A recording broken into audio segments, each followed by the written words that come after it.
महिला का स्तन छूना, पजामे का नाड़ा तोड़ना और कपड़े उतारने की कोशिश कोई रेप नहीं है। ये मैं नहीं, इलाहाबाद हाई कोर्ट के जस्टिस राम मनोहर नारायण मिश्रा का कहना है। नमस्ते, मैं हूं सौरभ और हम आपको पूरा मामला विस्तार से बताएंगे।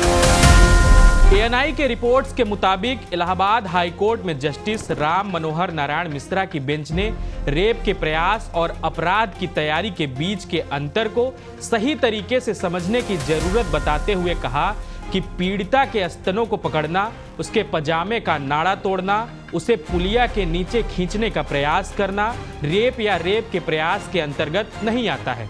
यह गंभीर यौन हमला है। हाईकोर्ट ने निचली अदालत से जारी सम्मन आदेश को संशोधित करते हुए निर्देश दिया है कि अपराधियों के खिलाफ संशोधित धाराओं के तहत नया सम्मन आदेश जारी करें।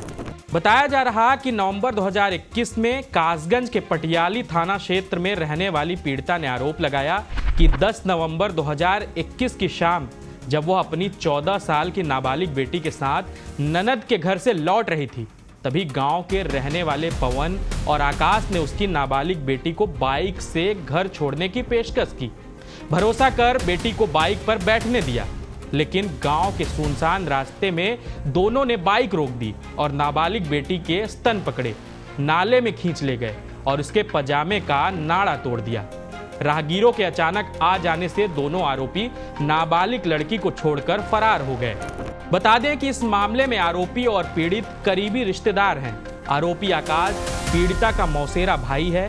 दूसरा आरोपी पवन आकाश का चचेरा भाई है। इस घटना से पहले 17 अक्टूबर 2021 को आरोपी आकाश की मां रंजना ने एक एफआईआर दर्ज कराई थी, जिसमें राजीव, शैलन, सुखवीर और विदेश पर छेड़खानी का आरोप लगाया था। आरोपी सुखवीर नाबालिग लड़की का चाचा है और शिकायत दर्ज करने वाली पीड़िता की मां का देवर है। पुलिस ने इस मामले में सुखवीर समेत सभी आरोपियों के खिलाफ चार्जशीट दाखिल कर दी है। नाबालिग लड़की के साथ हुई घटना पर जारी सम्मन पर सुनवाई के दौरान हाईकोर्ट ने साफ कहा कि जिन लोगों से पहले से रंजिश रही हो, उनके साथ कोई अपनी नाबालिग लड़की को भेजेगी, ऐसा मुश्किल लगता है। नाबालिग के साथ हुई घटना पर जारी हुए सम्मन पर आरोपियों की तरफ से सम्मन को चुनौती देते हुए हाईकोर्ट में पुनः निरीक्षण याचिका दायर कर दलील दी कि शिकायत के आधार पर यह मामला रेप का नहीं आता।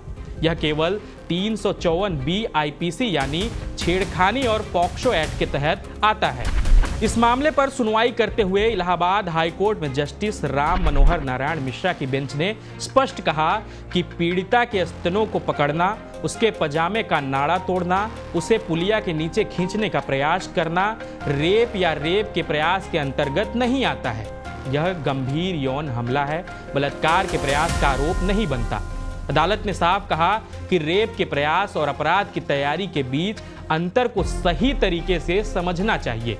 हाईकोर्ट ने इस मामले में निचली अदालत को निर्देश दिया है कि आरोपियों के खिलाफ संशोधित धाराओं के तहत नए सम्मन आदेश जारी करें। अब हम आपको बताते हैं कि कौन है नारायण जस्टिस राम मनोहर नारायण मिश्रा। जस्टिस राम मनोहर नारायण मिश्रा का जन्म 6 नवंबर 1964 को हुआ था। उन्होंने 1985 में लॉ की पढ़ाई की, फिर 1987 में लॉ में ही पोस्ट ग्रेजुएशन किया। साल 1990 में मुफीस के रूप में उत्तर प्रदेश न्यायिक सेवा में शामिल हुए। साल 2005 में उच्चतर न्यायिक सेवा में उनका प्रमोशन हुआ। साल 2019 में जिला एवं सत्र न्यायाधीश के रूप में नियुक्त हुए। यहाँ पर प्रमोशन से पहले इन्होंने बागपत, अलीगढ़ जिलों में सर्विस की।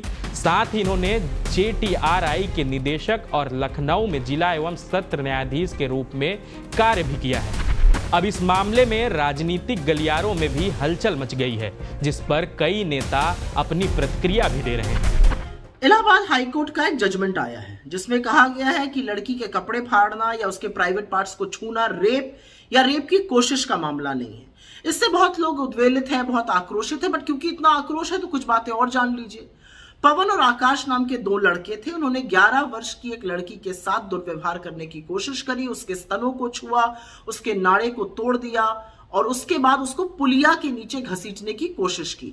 तभी वहां पर कुछ गुजरते हुए लोगों ने हस्तक्षेप किया और पवन और आकाश उस 11 वर्ष की पीड़िता को छोड़कर भाग गए। ट्रायल कोर्ट ने इसको पॉक्सो के तहत रेप या यौन शोषण के मामले को बताया और ऑर्डर दिया। इलाहाबाद हाई कोर्ट ने लेकिन यह कहा कि यह रेप या रेप की कोशिश करने का मामला नहीं है। लड़की का निर्वस्त्र होना या लड़की को मजबूरन निर्वस्त्र करना हमला या दुर्व्यवहार का मामला बनता है। बस जानकारी के लिए बता दूं कि भारत दुनिया के उन देशों की सूची में आता है जो महिलाओं के लिए सबसे ज्यादा असुरक्षित, सबसे ज्यादा खतरनाक है। न्याय के लिए पीड़िता कहां जाए?